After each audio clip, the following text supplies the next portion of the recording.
When Abram was 99 years old, the Lord appeared to Abram and said to him, I am God Almighty.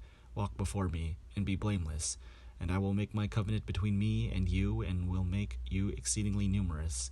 Then Abram fell on his face, and God said to him, As for me, this is my covenant with you. You shall be the ancestor of a multitude of nations.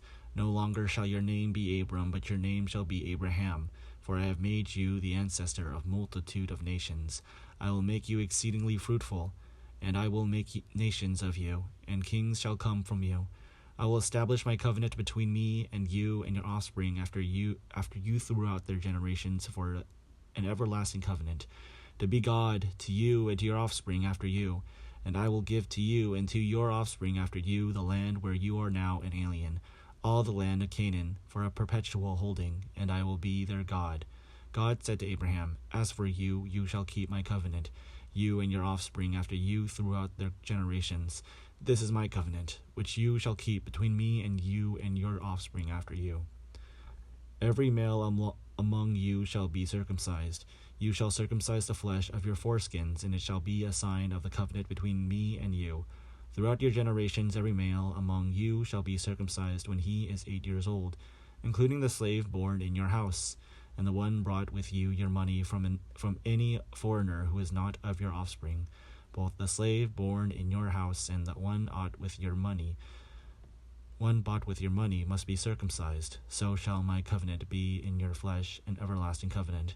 Any circumcised male who is not circumcised in the flesh of his foreskin shall be cut off from his people. He has broken my covenant. God said to Abraham, As for Sarai, your wife, you shall not call her Sarai, but Sarah shall be her name.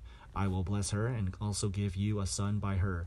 I will bless her, and she shall give rise to nations. Kings of peoples shall come from her. Then Abraham fell on his face and laughed and said to himself, Can a child be born to a man who is 100 years old? Can Sarah, who is 90 years old, bear a child? And Abraham said to God, Oh, that Ishmael might live in your sight.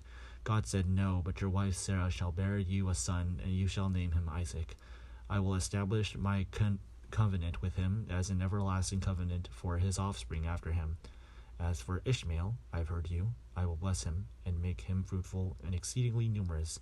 He shall be the father of 12 princes, and I will make him a great nation. But my covenant I will establish with Isaac, whom Sarah shall bear to you at this season next year.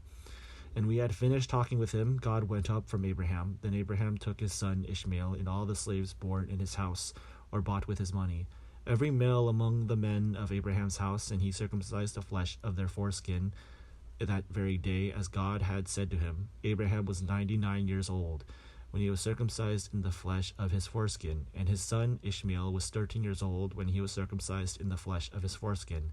That very day, Abraham and his son Ishmael were circumcised.